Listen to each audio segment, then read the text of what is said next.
everybody, and welcome back to my channel. I hope you're all having a fantastic start to your weekend, as Christmas is fastly approaching around the corner. And today I thought I'd start a new playlist about how to prepare people with disabilities for the Christmas holidays, and I'm wearing my Christmas jumper to make it more authentic and more real for this video. So I hope everyone's doing well, and as a legally autistic disabled adult here in the UK, I thought it'd be good to talk about how to prepare people with disabilities and autism spectrum disorder or autism spectrum condition for the Christmas period, the Christmas holidays that are firstly approaching around the corner.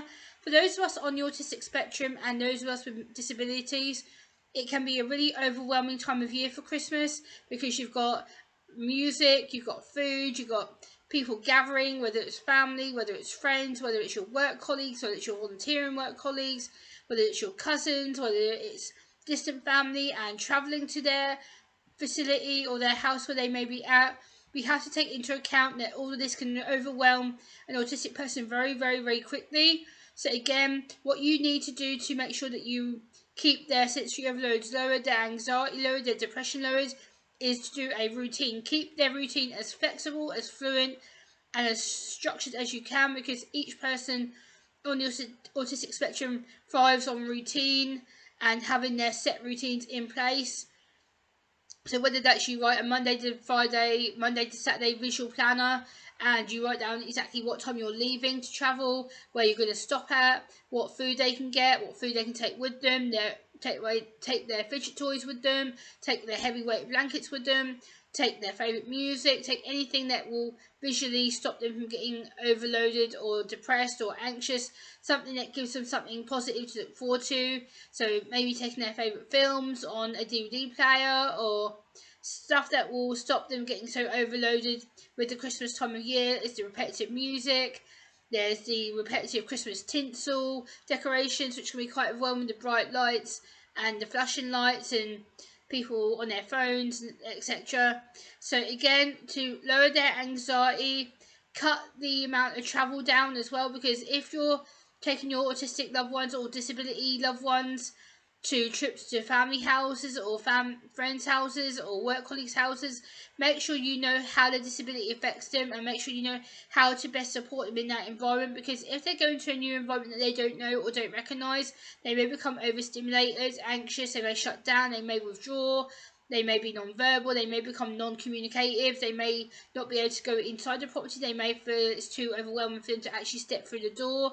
So at that time, make sure you have a backup in place, such as going to another restaurant or take them home, or do something that is in their sensory routine, do something that is good for them to lower their sensory overload, their anxiety, because their anxiety will be high and they won't know who to trust. So make sure that you're able to fluently talk to them, communicate with them on their level.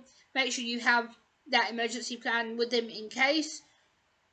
A lot of us autistic people and people with disabilities will often have a form of a disability alert card. So with me, I have my autism alert card, which I keep in my wallet at all times in my bag. I also have a what I call a I have autism card. So if I get into a medical situation, or I get into a situation where I become non-verbal or anxious or have a panic attack or have a day where I'm feeling a bit depressed, I can just get this card out and say, hey, please don't take any notice of me. Like, I'm not having a good day, I'm overstimulated, I'm overstressed, I'm over anxious, I'm having a meltdown, this is what it is, and then give them the details so that they're able to basically communicate with you in a way that's suitable for you and your needs and your ability at that time. Make sure you give it to someone who is fairly trained in autism or you think would be able to best serve your needs and your ability. Again, when you go out to a person's house, when you have someone who is disabled or autistic with you, they may panic about the smell of the house, maybe the environment of the house. Make sure ahead of time, if you can get photos of where they're going, the bedroom, the kitchen, the bathroom, the basement, the living room, the porch, the front door, the back door, the garden, the yard. Make sure you're able to take visible photos or videos of that place and show it to them so they know exactly where they're going to be for that time period. Explain to them before time where they're going to be staying, how long they're expected to stay there. Take their favourite food, take their favourite drink, take their favourite snacks with them. Make sure they are told what is expected of them during that time. Make sure there is their favourite facilities available. Make sure you take their sensory aids, fidget aids with them, so that helps them to keep their routine. maybe take their favourite board game, or take something that is relevant to them that makes them feel safe and included in the discussion. Also, for many people like us on the autistic spectrum or disabilities, we do go over height. We have heightened senses. So again, it can be heightened senses to noise, smells. People want to hug us, shake our hands. It can be quite overwhelming and quite damaging. So be aware that some people like me may not want to shake your hand. It's not because we're ignorant or rude or disrespectful, spoiled brats. It's the fact that we are not able physically to touch your hand or shake your hand because of the sensory overload that it may cause us. Or some of us autistic people with disabilities do not like being touched, hugged, handshaked, kissed, patted on the head, patted on the back, because again that does cause a sensory overload reaction, causing our anxiety and our depression to spike. Also, make sure if you are travelling with your autistic loved one or people with disabilities, make sure you explain to them what kind of food is available and what time you are going to be sitting down for the Christmas Day meal, because a lot of people have a set routine with a set time they sit down to eat. I know with me and my family, we usually eat around 1:30, 2:00, sometimes maybe 2:30. To eat our dinner, so make sure that they have their chosen meal available, whether it's chicken, turkey, beef, lamb, duck, whatever you may have during the Christmas holiday for your big main meal at Christmas Day. Make sure they're made aware of what it is, and if they don't like it, they can have a substitute or have their favourite meal, whether that's sausage and fries, or whether it's a burger, or whether it's something else that they find more nutritious and more nice to eat, like spaghetti or pasta or any of that kind of stuff. Make sure you have something available that they like on a backup, because you may find that they may not want the same food as you during that time. They may refuse to eat it, or they may want to eat before you, so give them time to eat before you sit down at the table, or they may want to eat after you. So again, take that time to realise they may want to eat after you finished, so they don't have any sensory noise or other people eating, or they don't have to hear you chewing, or other people talking about them or staring at them whilst they eat their meal of the chosen day. Yeah, take favourite food with you and label it so they know what exactly is their food, and that no one else will touch it or eat it or go to remove it without their knowing. Also, if you are staying over at a friend's family house and you happen to be out of home for a few days, take their favourite bedding, their favourite teddy, something that's reminds them of home, a pillow, a blanket, a cushion, something that has that home smell on, so that it keeps them connected to their home, so that they are actually going back home, and they will be going back home in a day, 2 days, 3 days, 4 days, a week, 2 weeks, whatever.